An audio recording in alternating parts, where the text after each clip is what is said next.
Hey, it's your buddy Peace and Harmony with you here today, zooming in on the concept of really the covert narcissist and delving a little bit deeper into the personality disorder. What really makes this a pathological condition? Well, it takes a number of different qualities, but for one, if you are encountering or if you are with someone who has really extreme sort of self-absorption. In other words, they are in an imbalance. There's an imbalance in the relationship. Self-absorption meaning they're very much kind of going into their own world. I mean, and the thing is, I want you to understand that everybody needs to have their own space. Everyone needs to have their recharge time. Everybody needs to be able to sort of take stock of what happened during the day and have their time. We hear that, the man cave, or this is my place in the basement, or I get this in this back room, where you can kind of go and have your own sacred space. That's all well and good. In fact, I highly recommend that people have that so that, people have a sense of boundaries in their relationship. And, but oftentimes what happens in the covert narcissist relationship is that there's a violation of boundaries. In other words, there is no, ever ending of that self-absorption. The covert narcissist will do this in sort of a pathological, unhealthy, extreme, and excessive manner.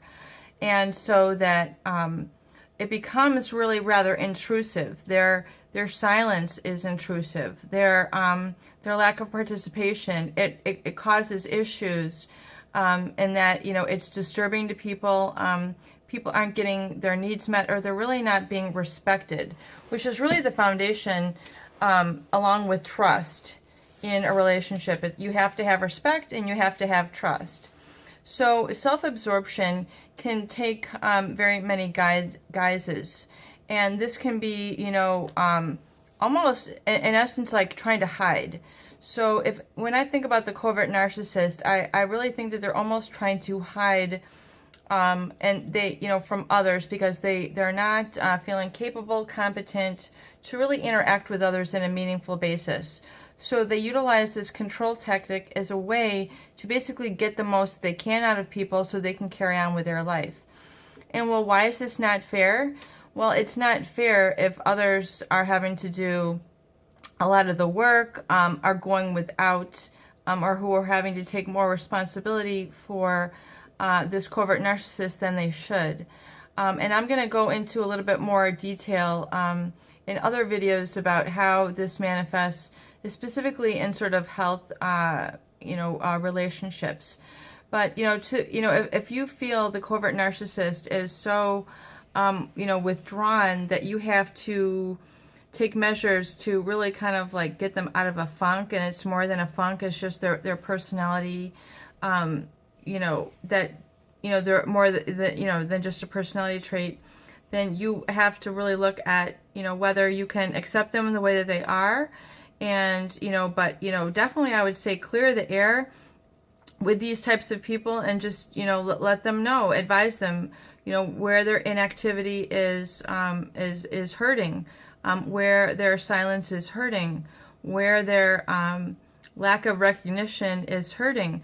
And, the issue, always keep the rule of thumb in mind that you can't change people. But if it gets to the point where there's such a deficit in the relationship, you don't have to teach them, you really should say hello to people.